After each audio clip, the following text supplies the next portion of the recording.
Now you talk about terror. What about for me? I've been terrorized all my day. All my day.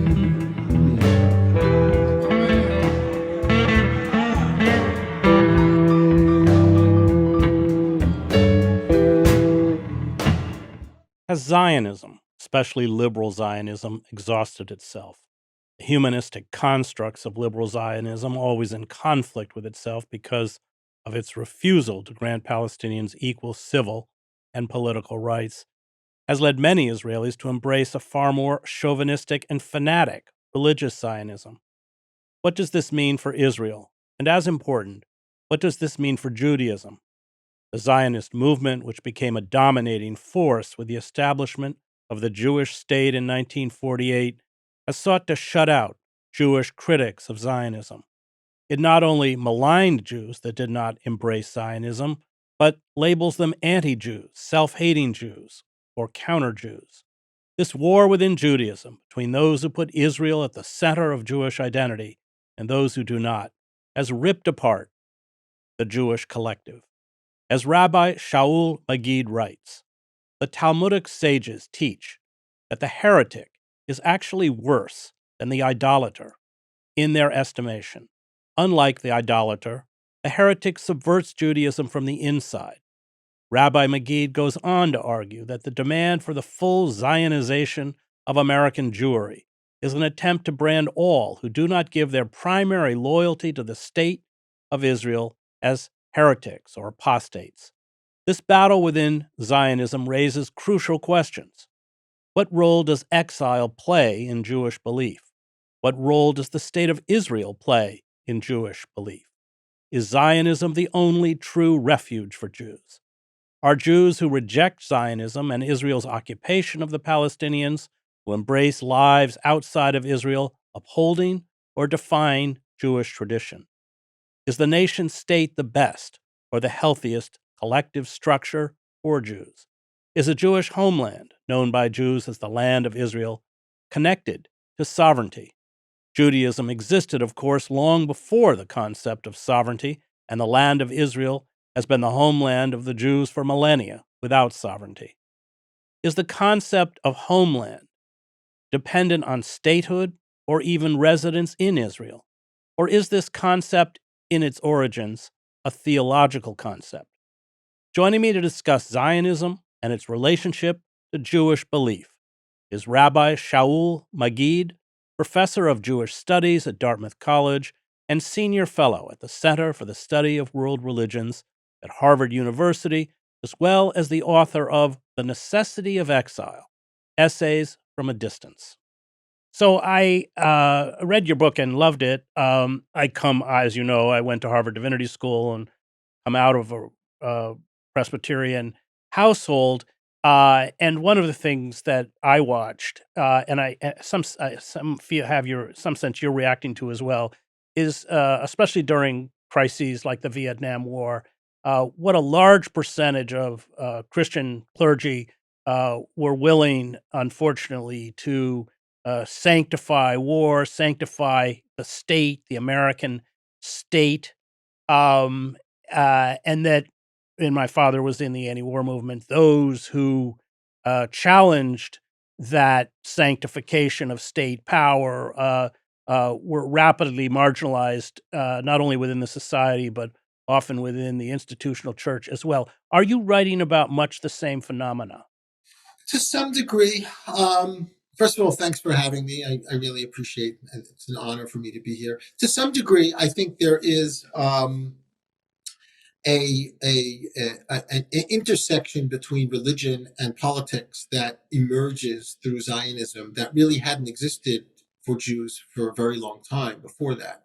And navigating those very, very complicated waters of politics, especially when you're dealing with, as politics almost always does, ruling over another people. Religion often comes in to challenge the political, and then is sometimes used to confirm the political. And I think that that's part of what the relationship between Zionism and Judaism is today. What role does the political play within the history of Judaism in exile? Because the assumption that I begin with is that the Jews still live in a state of exile, whether they live in the land of Israel or whether they live in the diaspora.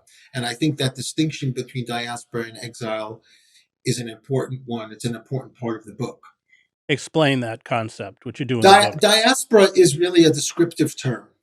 It means dispersion. It was created by the Greeks, maybe to refer to the Jews or maybe not. But in any event, it's something that doesn't really have much of a value to it. It's simply the existence of people who are living outside of a homeland. Whereas exile is really a theological term. It's not a descriptive term. It's really an existential term. The idea that somehow the covenant as it exists is not in a state of fulfillment, but in a process of becoming. And that is not something that is only part of Judaism. I argue that exile is at the very center of Judaism. In fact, Judaism as we know it today is born in exile and is in many ways a response to it. And flesh that out, the idea that you could live in the Jewish homeland, as it's called, and yet be in a state of exile.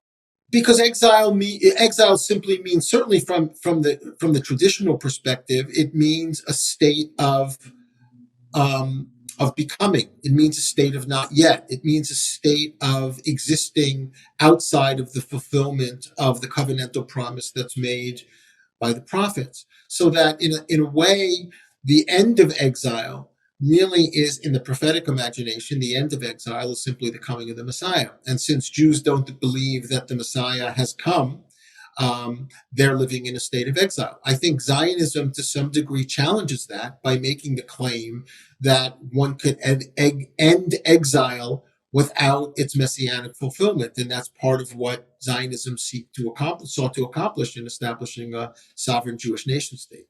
Let's talk about Zionism itself as a movement. At its inception, a very marginal movement, now a very powerful movement. You write in the book, liberal Zionism hasn't had a new idea in almost 40 years. But let's talk about Zionism and its interplay now within Judaism. Well, I mean, Zionism emerges in late 19th century Europe as a response to what became known as the Jewish question, which was the new anti-Semitism that emerged after the emancipation of the Jews and the unwillingness or resistance of European society to fully integrate the Jews and question whether really Jews could even be integrated into European society. I mean, in a certain sense, it goes back even to Marx's famous essay on that question. And Herzl then writes another essay in 1897, which asks the question again. So the Zionism emerges as a Jewish movement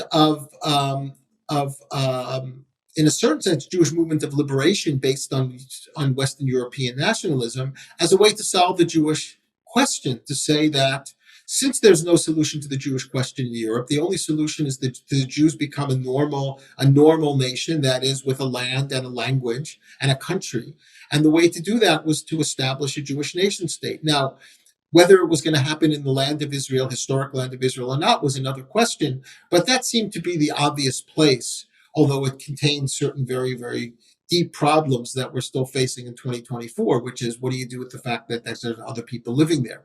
But in any event, I think that the Zionism as a solution to a European Jewish problem, and it really was a European Jewish problem, is in a certain sense made more powerful by the collapse of Europe by the 1880s, 1890s, certainly by the 1930s, where it just simply became impossible or extremely dangerous for Jews to continue to live in Europe. So Zionism became the alternative, and there were many other alternatives at the time. That was the most reasonable, although certainly not the easiest alternative. You write that Zionism actually buttresses anti-Semitism. Explain that idea. I mean, buttresses, or there's a complicated relationship between Zionism and anti-Semitism. And Herzl knew that and basically said, in a diary entry that the anti-Semites can be some of our best advocates, because in a way, what Herzl was saying to the anti-Semites is, I have a solution to the Jews. I'll just take them out of Europe and we'll put them in, a nation state somewhere far away in the Middle East. And for a lot of European anti-Semites, that was a perfectly fine solution, especially given colonialism. So whether, one of the big questions that is asked these days is Israel a settler colonial project or a colonial project? I mean, that's something that can be debated, but it really can't be debated that Zionism benefited from colonialism.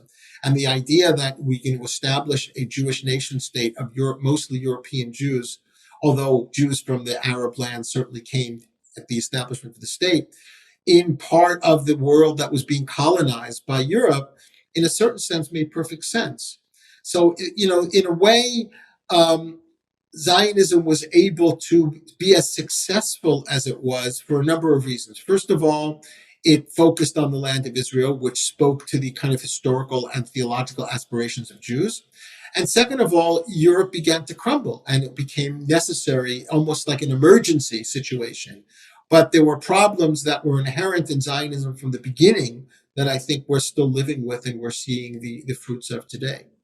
You talk about Zionism as essentially one of the core manifestations of the ideology is that it posits that Israel or the Jewish state makes you safe. You'll never be safe in the diaspora. And you break down anti-Semitism into three parts. I can't remember whether you get that from Hannah Arendt or whether that's your own formulation. But explain and the levels of danger from anti-Semitism is really determined by those three different forms or expressions of anti-Semitism. Yeah, I borrow it from Arendt, but Arendt uses it in her essay, Reflections on Little Rock, really about racism, that there are three forms of racism, what she calls the kind of the individual, the social, and the political. And in a sense, she makes the claim that I don't want to get into the Little Rock article about racism, but what I'm saying is that there are various forms of anti-Semitism. There are people that don't like Jews for whatever reason, but their dislike of Jews really remains very much within their private sphere. She calls it private, social, and political. And then there's the social anti-Semitism, which extends out of the private sphere into the social sphere. For example, like, summer camps and country clubs and all of things like that. And then there's the political anti-Semitism that actually becomes part of the political culture. And for Arendt, on the racism question, it's only when racism becomes political that it becomes really dangerous. And I was trying to, bring that to the question of anti-Semitism to show that, in fact, the difference between European anti-Semitism, certainly before the war, and anti-Semitism that exists in the United States today is that in the United States, anti-Semitism rarely really reaches the level of the political. It stays much more in the individual and the social sphere, which is not saying that's not a problem, but it doesn't necessarily curtail the ability for Jews to live as Jews in the United States, which is why I say in the book that I don't feel like Jews in America are oppressed. Arendt also, when she writes about anti-Semitism, talks about the difference between vice and crime. And she actually writes in Origins of Totalitarianism that Marcel Proust perhaps explicated the nature of anti-Semitism better than anyone else in France at the turn of the century. And it was this notion, of course, Jews are, before the Dreyfus Affair, are invited into the Salon as kind of exotic figures, Swan being an example. After Dreyfus, this is the Alfred Dreyfus, the officer who was falsely accused of, he's Jewish, of selling secrets to the Germans. You see Jews shunned, but she says that for a crime can be expiated. You can serve time. You can be punished. Whereas when you're infected with the vice of quote unquote Jewishness or whatever racism, that can never be washed away. That it's always there. Can you talk a little bit about that idea of anti-Semitism? Yeah, I mean, in a certain way, she's getting that a little bit, perhaps, from Max Nordau, who calls anti-Semitism a disease, right? And it's the same basic idea. I mean, she uses this category of what she calls eternal anti-Semitism, which she uses critically because she really doesn't feel like anti-Semitism can be understood if it's understood as some kind of an eternal hatred. Although a lot of scholars of anti-Semitism make that argument. Um, I think that what I tried to do in that chapter on anti-Semitism is really playing off Arendt's article, the long article, unfinished article that she wrote on anti-Semitism, and also the part of her totalitarianism on the origins of totalitarianism and anti-Semitism, is that we have to understand it within a particular historical context, and we can't just call everything the same thing. We can't just use this umbrella term to define how Jews were thought about in Christian Europe, how Jews are thought about in Muslim lands, how Jews are thought about in America, how Jews are thought about by Palestinians in Israel. Like, if you're just going to use that term anti-Semitism as a catch-all for for hatred of the Jew, or Judenhass as it was called in Germany, she feels like we're not really understanding the phenomena. We're just, in a certain sense, weaponizing it. So she took anti-Semitism very seriously, as I think we all do. But she felt like, by not understanding it, and by not only not understanding it, but attempting to claim that it's everywhere and always, whether there are Jews or whether there are no Jews, is a problem in terms of understanding the phenomenon. I want to talk about your own experiences in Israel. You grew up in a kind of counterculture environment, and you end up in a yeshiva, Meir Sharim, which is this Orthodox religious section Right. of Jerusalem. You served in the IDF. These were formative experiences in terms of your own understanding both of Israel and Judaism. Can you explain? Yeah, I mean, I was a kind of a wandering Jew, so to speak, of someone who grew up in a middle class countercultural environment and went to Israel and was completely taken in by the country and also by the religion. And so, in a certain sense, I sought out the most extreme form of the religion of Judaism and ended up in the ultra Orthodox world of Meshurim, which was really very anti-Zionist, but that didn't really concern me at that point. I was really looking to live some alternative lifestyle, I suppose, and I found in ultra orthodoxy a great way to exist in a certain sense, being part of a parallel world. I became disenchanted with it over the course of time because my own, I think, liberal or even progressive proclivities really started to bump up against a very deep sense of, for lack of a better term, misogyny, racism, and I felt like ultra orthodoxy was really trying to maintain or retain the past.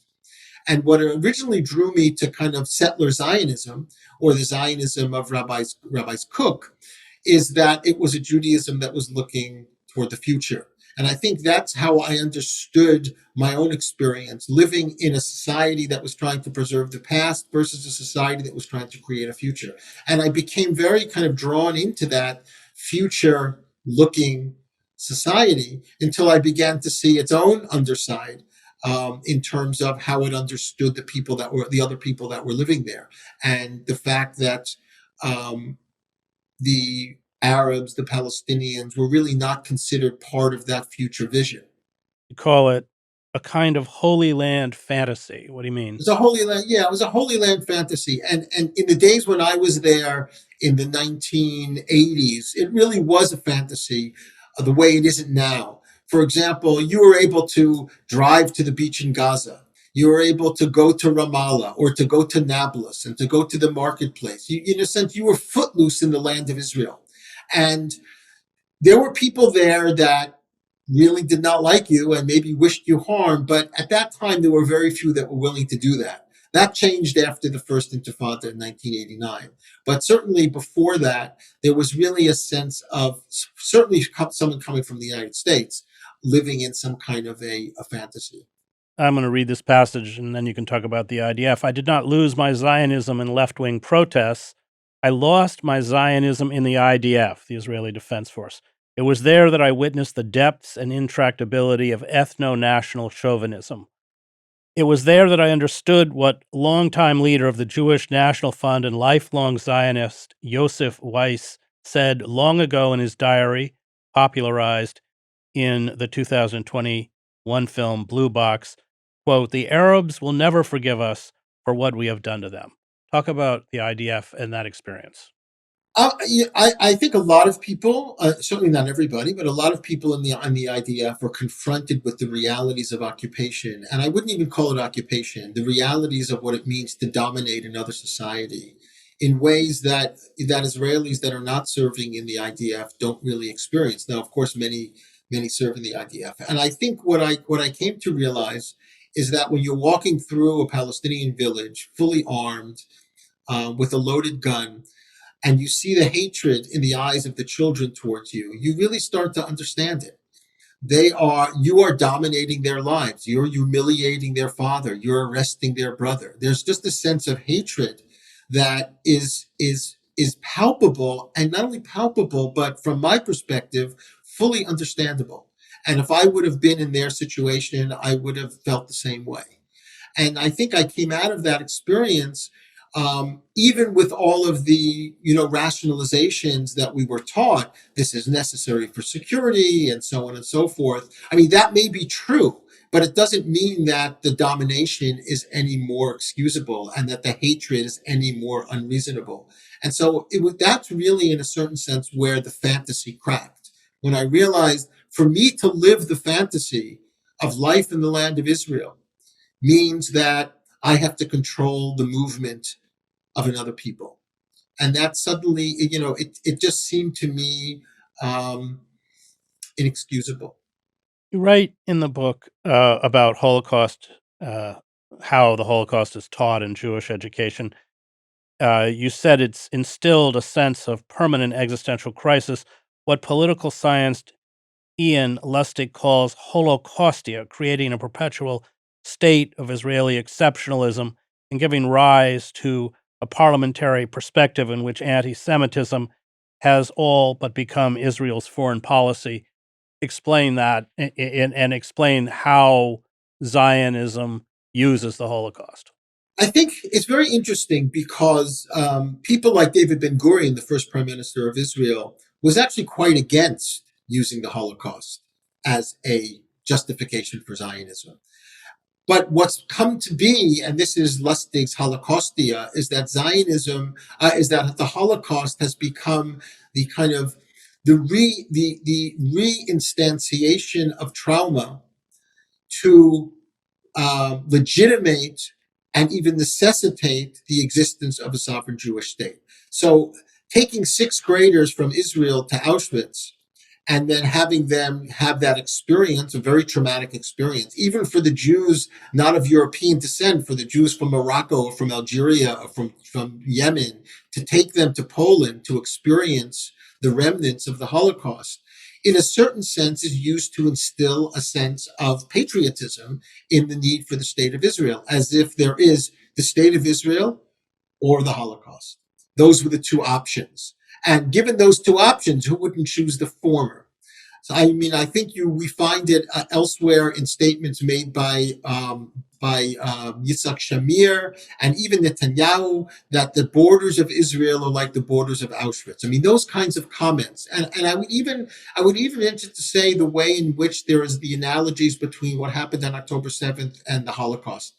There's a way in which the Holocaust it becomes, I wouldn't say a weapon, it becomes the perennial justification for the need of a Jewish state. Now, you can make that argument, and we can debate that argument in a number of different ways. But I think educationally, it's almost like re-traumatizing the Jews again and again and again. And I can't see that actually a healthy people will emerge from that. Well, they've publicly, Netanyahu has called the Palestinians Nazis. Yes, right, of course. Yeah. Yeah. I mean, the irony is the Palestinians had nothing to do with the Holocaust. Right. And not only that, I would say that if you're going to make some kind of a comparison between those kibbutzim in the Gaza envelope that were savagely destroyed and the Warsaw Ghetto, then Zionism hasn't accomplished anything. I mean, I think in a certain sense, the analogy itself undermines that which it's trying to prove. So, look, I think that certainly today the book came out. The book was obviously written before October 7th. It came out after October 7th. Jews feel traumatized by October 7th, understandably so. But I don't think that working, as Lustig said in another article after October 7th, vengeance is not a national policy. And I think that's what Israelis and Jews worldwide are trying to grapple with at this point. Talk about the interplay between Judaism and the Israeli state. When I lived in Israel, I assume it's even worse now, but I think Reformed rabbis had no kind of religious legitimacy. Even then, the Orthodox had complete control. David Hartman was running the Hartman Institute, but he was very marginalized. This is kind of liberal Judaism. But talk about that relationship between the state and between Judaism. There's something that's very ironic about that, because Israel is found as a secular Jewish state. Zionism was a secular movement, and the religious sector of the early Zionist movement was actually quite small.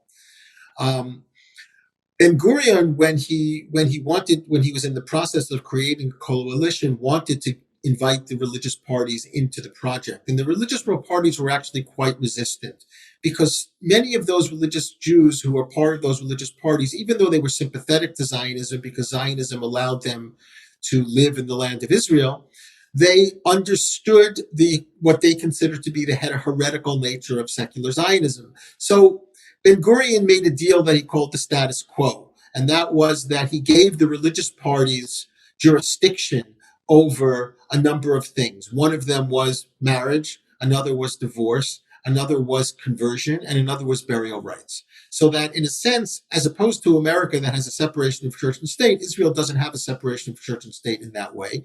So that the Israeli rabbinate is actually a government agency, and they have jurisdiction over those particular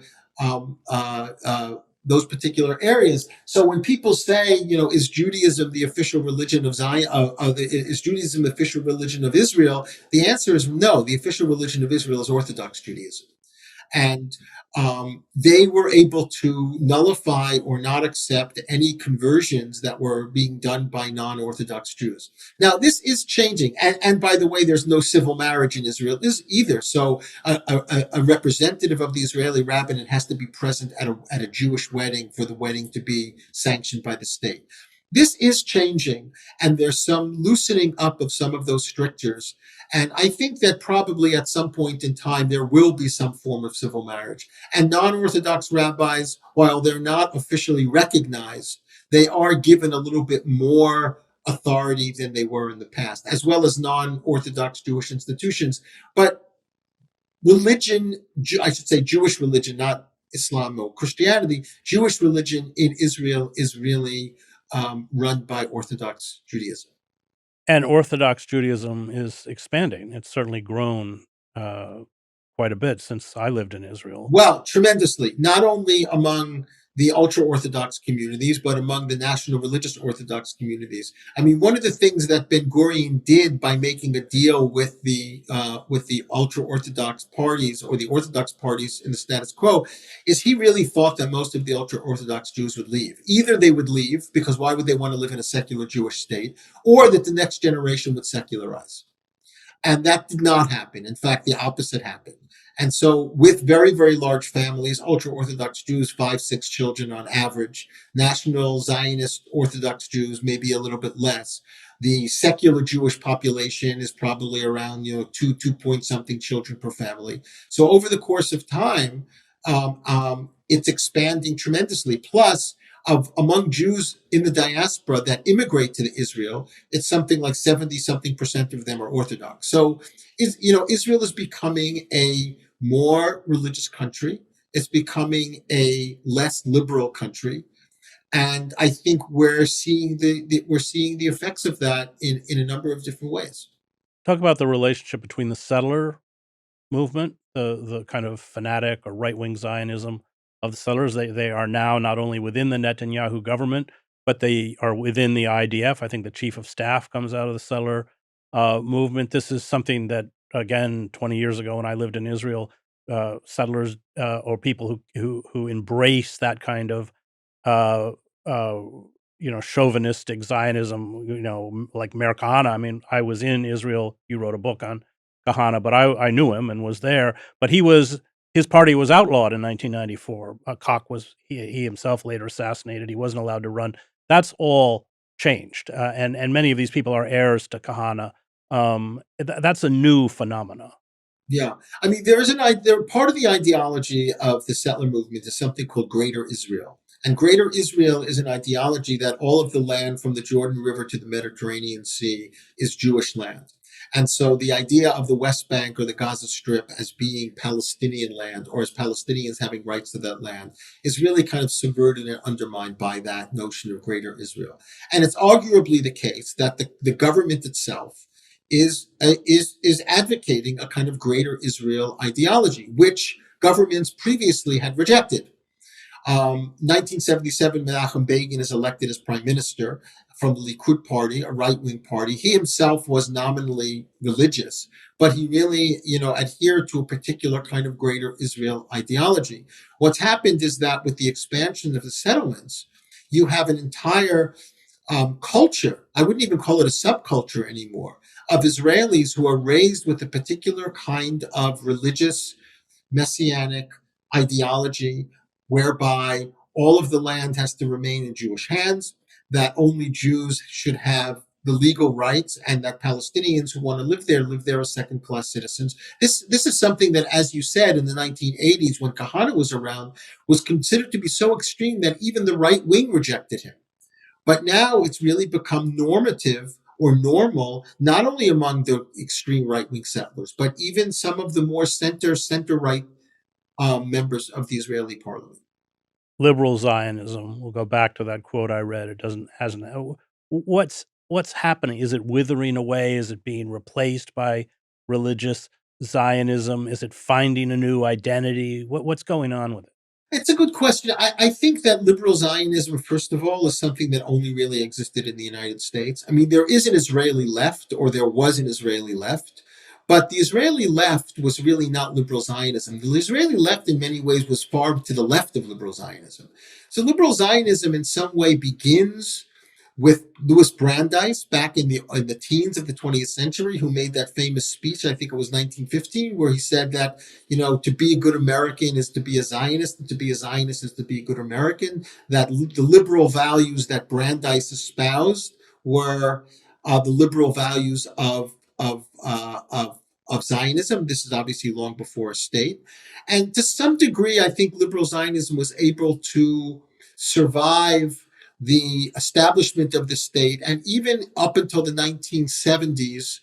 But it's liberal Zionism is in a totally defensive mode at this point, because you have a group of people who consider themselves liberal Zionists, who are committed to liberal ideas, who are committed to equality, who are committed to justice, and they're supporting a state that's not committed to those values and not committed to those ideas. So the question is, what value does it have for a liberal movement to support an illiberal state? Now, we can argue about the nature of the state, but one of the things that is, in a certain sense, the underside of democracy is that, the people that are living in the state choose the state, and the state has, it's not that Netanyahu win in a fluke election. Netanyahu's been winning for a long time. And the Israeli left not only is now in the opposition, the Israeli left didn't even make enough votes to be in the government at all. So we're in a situation where I think that my perspective is that liberal Zionism doesn't really have any new ideas, in part because the country that it supports has chosen a different path. I want to talk about BDS, Boycott, Divestment, and Sanction Movement. You, along with two other great scholars I admire, Noam Chomsky, Norman Finkelstein, do not support BDS. I am a strong supporter of BDS. But I want you to lay out why you don't support BDS. It's a very good question, and I don't have a very good answer. I think I don't. I would say it in another way. I don't really have a rational answer. I have an emotional answer. I can't really think of a good reason why not to support a nonviolent movement that's seeking to end the occupation. Now, some people in BDS are seeking to eradicate the state completely. Others in BDS simply are trying to eradicate the occupation. I think for me, I don't. I think two things. I don't really feel like it will have the impact that the anti-apartheid movement had, for example, of really forcing South Africa to end apartheid. I don't think it's going. I don't think it has that power. I don't think it has the teeth to do that. And I think it also becomes so mixed up with a particular kind of left community that simply doesn't acknowledge the viability of the existence of the state itself to exist, which I don't support. I mean, I do think that the state has a right to exist, like any states have a right to exist. Or I don't know if I think any states have a right to exist, Well, but you argue in the book that you can't use that term. yeah, I Right. don't use I don't like to use the term of right to exist. I would say it differently. Israel as a state exists. Right. And the question that interests me is what kind of a state is it going to be, and that that's where my energy is, and I don't think that my energy is well spent if I sign on to the BDS movement. I mean, for those of us who abhor violence, and I knew two of the leaders of Hamas and was quite upfront. This was during the suicide bombing attacks in Jerusalem, which I had to cover. And I argued both in the home of Abdelaziz Rantisi, one of the co-founders of Hamas, and then after he was assassinated, Nizar Rayan, that by carrying out indiscriminate suicide bombing attacks against Israeli civilians, they were essentially abrogating or taking from themselves the moral high ground they had, not to mention the fact that it was a war crime. But among Palestinian friends, without being a strong supporter of BDS, I don't know how I can counter this call to resist through violence. I hear you. I think I think that's a very serious critique, and again, I don't really have an answer for it. I think that what happens from within the circles that I live in, anyway, signing on to BDS really puts you outside the conversation, and at this point, I prefer to be inside that conversation. But again, I can understand BDS if it's a movement that's seeking to end the occupation and create justice and equality for Palestinians from everybody that lives from the Jordan River to the Mediterranean Sea. I can support that as a nonviolent movement because I agree with those goals. Do I think that those goals can be achieved with or without BDS? Um, the argument in my book is not as long as Zionism is the ideology that dominates the state. I want to ask you about Jeremy Corbyn. That was another. Yeah. So I think now there's very strong evidence that anti-Semitism was weaponized to bring down Corbyn and his supporters, many of whom were Jewish. But you say that he may be an anti-Semite. I just am curious what your perspective is now on the whole Corbyn, campaign against Corbyn. Yeah, it's a good question. It was a kind of a bit of a throwaway line that maybe on second thought I probably should Right. have admit. I really no, I honestly don't feel like I know enough about the kind of ins and outs of British parliamentary politics. I don't necessarily think that. Um, Look, I would say that all I know about Corbyn is what he said, and um, there were a lot of things of what he said that I agreed with, and there were things he said that I didn't agree with. Determining whether somebody is an anti-Semite is a much more complicated process in terms of what's the intention of what they said. And from the distance that I have, I really wasn't able to kind of ascertain that. I do think, though, that the the the weaponization of anti-Semitism, and it's not being used by people against people like Jeremy Corbyn. I mean, just yesterday it was used against a colleague of mine who's a historian of Zionism, Derek Penslar, who was appointed to be the co-director of the task force on anti-Semitism at Harvard University. I mean, who is a Zionist? So I think that it's become a term that's been used, and here I really fault the ADL and Jonathan Greenblatt so extensively and so sloppily that it doesn't really mean anything anymore. If somebody that's a Zionist and spent his entire adult life teaching Jewish history and Jewish students, for that person to be called an anti-Semite because he criticizes Israel, the term loses all of its meaning. You begin one chapter with these three quotes, and I want to ask you to respond to them. The first is from David Ben-Gurion, "The Bible is our mandate." The second, from Pat Boone, that horrible singer, the theme song to the film Exodus, "This land is mine. God gave this land to me." And then Danny Denon, "This is our deed to our land," holding up a copy of the Bible before the UN Security Council in 2019. Talk about that appropriation of a divine mandate to justify a colonial settler project. I think this is one of the deep-seated problems of the political ideology of Zionism, not only of religious Zionism, because Danny Danon, I mean, I don't know Danny Danon's religious life, but David Ben-Gurion certainly was not a religious Jew. And yet the idea that um, uh, the notion of what Chaim Gans calls proprietary Zionism, which basically begins with the assumption the land of Israel belongs to the Jews, and we will do with it what we want, and maybe we will give a piece of it to other people under conditions that we determine, is something that really does, um, I think, really is embedded in the entire Zionist project, and I think that's why we keep hitting our head against the wall, and we have to get outside of this notion of proprietary Zionism, that somehow it's our land because God gave it to us. Very innocuously, I mean, I was raised on the movie Exodus. A whole generation of people were raised on the movie of Exodus. We must have heard that line being sung by Pat Boone hundreds of times, and no one's ever thought about it. But wait, that's a strangely chauvinistic thing to say, right? I think Zionism is a modern national movement. I don't know that its relationship to Jewish theology and Jewish history and Jewish messianism is that productive. But I don't think that's only being espoused by the religious sector. I think it's being espoused by everyone from David Ben-Gurion to Danny Danon to whoever wrote the lyrics to that Pat Boone song. You have had these prescient critics, Yeshayahu Leibowitz, pretty amazing. He really foresaw the dark places Israel would go if it continued to occupy the Palestinians, Martin Buber, Hannah Arendt. And you quote Isaac Bashevis Singer, a writer I love. And he wrote that exile was necessary to perpetuate a longing that produces Jewish genius. And for Singer, Yiddish was the language of exile. I mean, it's a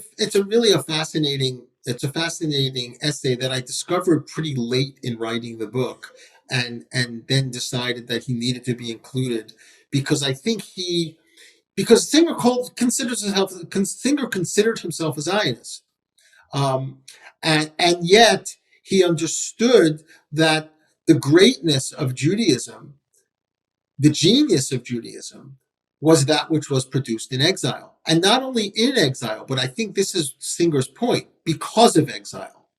There's something about that experience, whether it's an experience of marginalization, whether it's an experience of disempowerment, whether it's an experience of being apolitical or non-political, enabled Judaism to form and develop in ways that created an entirely distinctive, robust, and ethical tradition to some degree, with all of the caveats. And I think that there's a line that I also quote from Gershom Shalom in his interview with the Mukitzur from the 70s, where he said that Zionism sought to end exile, and it was those that were opposed to it that understood it more than those that were in favor. And I think that's what I'm trying to get at in the book, is to say that if we think about exile as something that's not negative, that's not about punishment, but that's about the cultivation of a humane society, an ethical, moral, humane society, and push away the idea that this is the footsteps of the coming of the Messiah, and just try to, in a sense, live exile fully, I think we have a better chance of creating the kind of society that a lot of Jews like me can be proud of. Well, you quote James Cone in the book, the great theologian. That's not accidental. Yeah. And it dovetails, I think his writing dovetails very much with where you're coming from. And this notion that by being in exile, one doesn't identify as a religious with centers of power, but centers of marginalization. Let's make a list of the great writers on European fascism. I would just off the top of my head say 80% of them are probably Jewish. Let's make a list of the great writers of racism in America, and W.E.B. Du Bois, Cone, others are black, and that's because not you're marrying the power of religious convictions, tremendous intellect, with a closeness to a marginalized or an oppressed community, and that I think is what gives all great religious writing, Christian, Jewish, whatever, its power. And I think you're kind of essentially raising that as an idea. Yeah, and Du Bois is someone who's very important to me, and Cohen's one. I think maybe his last book, The Cross and the Lynching Tree. Yeah, very very powerful. And I think that one of the things I'm working on now is actually a book on critical race theory and anti-Semitism, because I think some of these writers, the two that you mentioned and others as well, really do speak to what it means to be outside of the orbit of the political. But again, I think in a certain sense, um, if one could say as an elevator pitch, I mean, Zionism was a movement that was started by Jews who basically just got tired of being in exile. They got tired of being marginalized. They got tired of being disempowered. They felt that their lives were in danger. But as Shalom said, power is a very dangerous thing, and nationalism is a very dangerous thing. And even though it might have been necessary, I think part of the hazards of Zionism is that it almost happened too quickly, and not at fault, not any fault of its own. It began to gain steam, and then Europe fell apart, and it became ultimately an emergency situation. And all of the problems that Martin Buber and Leibovich and many other people noticed suddenly got pushed away because it really became about saving Jewish bodies. And I think that those problems continue to exist into 2024. I think those problems, in a certain way, created conditions that made October 7th possible. Not to say that it was the conditions that, not to say that it was the fault of Israelis, obviously, but the conditions of a culture of domination. And that's what Israel has become. The military experts would say that's necessary, and maybe that's true.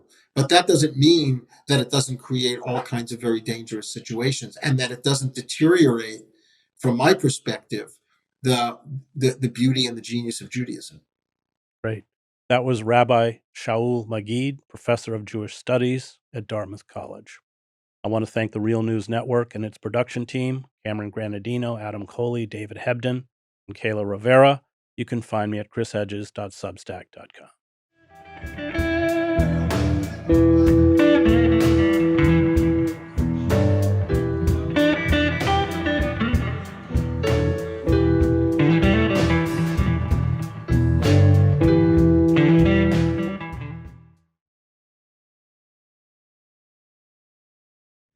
Thank you so much for watching the Real News Network, where we lift up the voices, stories, and struggles that you care about most. And we need your help to keep doing this work. So please tap your screen now, subscribe, and donate to the Real News Network. Solidarity forever.